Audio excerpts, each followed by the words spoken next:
Elles sont 300 face à la mer sur une grande partie de la promenade des Anglais. Il s'agit des chaises bleues. Marc Brucker va nous raconter aujourd'hui toute l'histoire de ces chaises entrées dans la légende de l'histoire de Nice. Bonjour Marc. Eh bien bonjour Laurence, oui, vous découvrez à l'instant les fameuses chaises bleues, que dis-je, les mythiques chaises bleues de la promenade des Anglais, celles qui ornent le bord de mer et qui nous sont enviées par le monde entier. Je suis à côté du fils du créateur, Louis Tordeau. Voici son père, Charles. C'est lui qui, en 1950, a eu l'idée de lancer les chaises bleues qui ont un tel succès aujourd'hui. A tout de suite pour nous raconter cette belle histoire. Un temps à se promener sur la promenade des Anglais, sur ces jolies chaises bleues, assises symboliques de Nice, qui reflètent la couleur bleue de la mer. Les Niçois, les touristes les aiment, elles font partie du paysage de la baie des Anges. Marc Brucker, vous êtes à l'endroit même où elles ont été créées. Ça se passe sur les hauteurs de Nice, dans un petit village qui s'appelle Tourette-Levens, dans les Alpes-Maritimes. Et vous êtes dans l'atelier de Charles Tordeau, celui qui les a créées, inventées. Eh bien, nous nous retrouvons, Laurence, dans cet atelier, une véritable antre, l'antre du créateur de la chaise bleue, en tout cas du fils du créateur, puisque le créateur est décédé. Ces chaises, ces magnifiques chaises couleur azur, couleur Méditerranée, ont été créées en 1950. Et Louis, eh bien, vous poursuivez cette tradition. Oui, parce que c'est un acte d'amour. Fabriquer ces chaises bleues à Tourette-Levens, avec des artisans de Tourette-Levens et le reste de notre entreprise, c'est un acte d'amour. Et mon père est avec moi, parce que je revois les mêmes gestes qu'il faisait, je reproduis les mêmes gestes qu'il faisait. Avec des matériaux, des outils plus modernes, parce que ça c'était pour bloquer, pour visser les écrous.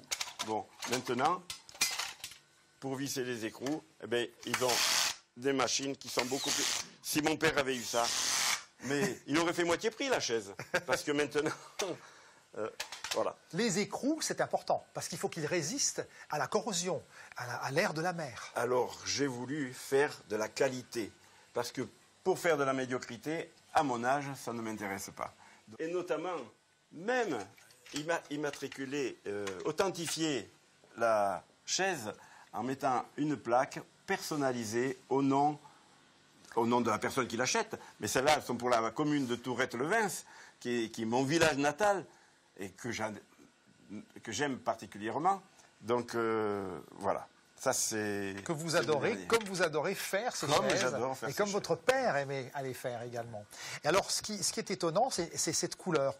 Est-ce que c'est la couleur qui est plus importante, ou c'est les formes, la qualité des matériaux, le soin que vous apportez à les assembler? Alors, cette chaise-là est construite, on a fait une décomposition harmonique par notre bureau d'études de l'entreprise, et elle est construite entièrement au nombre d'or. À la section de raies de Pythagore, toutes les dimensions, tout le cadre est construit suivant le nombre d'or.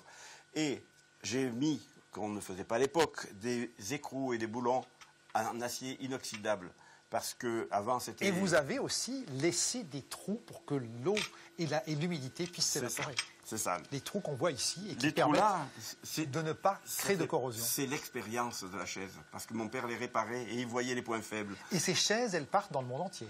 Dans le monde entier, oui. De toute façon... Vous en avez vendu combien? Nous sommes... comment dirais-je... nous avons brevet et les dépôts de modèles de ces chaises-là, presque dans toute l'Europe déjà, et presque dans le monde entier, puisque j'ai vu que les Chinois s'intéressent aussi à la chose. Voilà. Et vous en avez vendu déjà énormément. On en a fabriqué plus de 10 000. Alors ça. là, on relance une fabrication. Et vous mettez toujours au point la couleur. Donc en fait, cette couleur bleue, cette couleur azur, cette couleur Méditerranée que vous aimez tant, Louis, eh bien elle se prolonge finalement au-delà des frontières pour la plus grande renommée de la Côte d'Azur, et nous y reviendrons dans quelques instants. Avec plaisir. Avec plaisir, à tout à l'heure, Marc Brucker, donc depuis ce petit village des Alpes-Maritimes. Elles sont entrées dans la légende de l'histoire de Nice avec la promenade des Anglais, les chaises bleues de Nice, d'ailleurs rebaptisées les chaises de la prom. Elles ont été créées et fabriquées par Charles Tordeau, disparu en 2003. Et nous retrouvons Marc Brucker à Tourette-Levens avec la petite fille de ce créateur des chaises bleues, la petite fille de Charles Tordeau qui poursuit la légende familiale en créant des produits dérivés. Et nous nous retrouvons, Laurence, dans les rues de ce charmant village de Tourette-les-Vins, qui est en quelque sorte le berceau, on peut le dire, de la chaise bleue qu'on trouve sur la promenade des Anglais à Nice, cette chaise bleue connue désormais dans le monde entier. Et je suis aux côtés de Gisèle Tordeau. Alors, Gisèle, vous êtes finalement la petite fille du créateur en 1950 de cette chaise bleue. Et vous avez eu l'idée de prolonger en quelque sorte son idée avec cette boutique. Tout à fait. La première chaise bleue ayant été fabriquée à Tourette-les-Vins, on a décidé de continuer en refabriquant des vraies chaises bleues, c'est-à-dire celles où on peut s'asseoir, mais également des petits objets dérivés pour que les gens puissent ramener à la maison un souvenir de vacances, un souvenir de la mer, du ciel, du soleil. Alors, qu'est-ce que vous leur proposez ? On peut leur proposer une petite chaise bleue. Oui. On peut leur proposer un porte-clés. On peut leur proposer toute une gamme de lingerie entre les serviettes, les torchons. Vous vous souvenez en fait de qui était ce grand-père créatif qui a lancé en 1950 cette chaise bleue qui a conquis le monde ? Mon grand-père me racontait qu'il en a fabriqué des milliers et qu'il en peignait vers la fin des 90 par jour.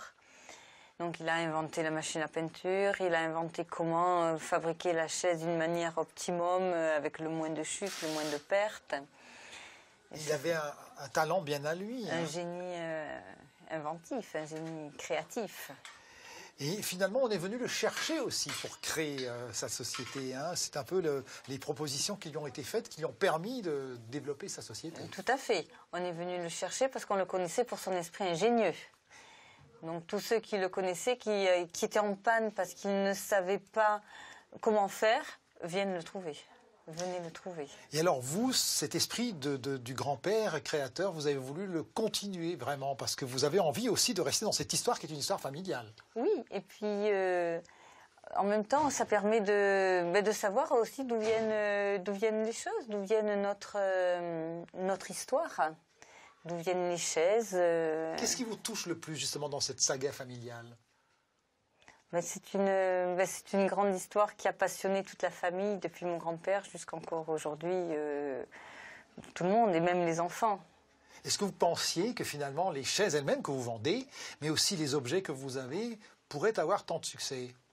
Au départ, non. Mais en fait, en y réfléchissant, oui, parce que c'est le seul souvenir atypique que l'on peut ramener de la Côte d'Azur, parce qu'il y a plein de souvenirs, mais atypiques et représentatifs, c'est la chaise bleue. Et ces souvenirs, on les trouve tant ici, finalement, à Tourette-les-Vins qu'à Nice, où les touristes peuvent effectivement les acheter dans différents petits magasins. Et c'est vrai que c'est un bout de Côte d'Azur qu'on emmène en prenant une effigie, finalement, de la chaise bleue, qui est un monument mondial maintenant, très réputé.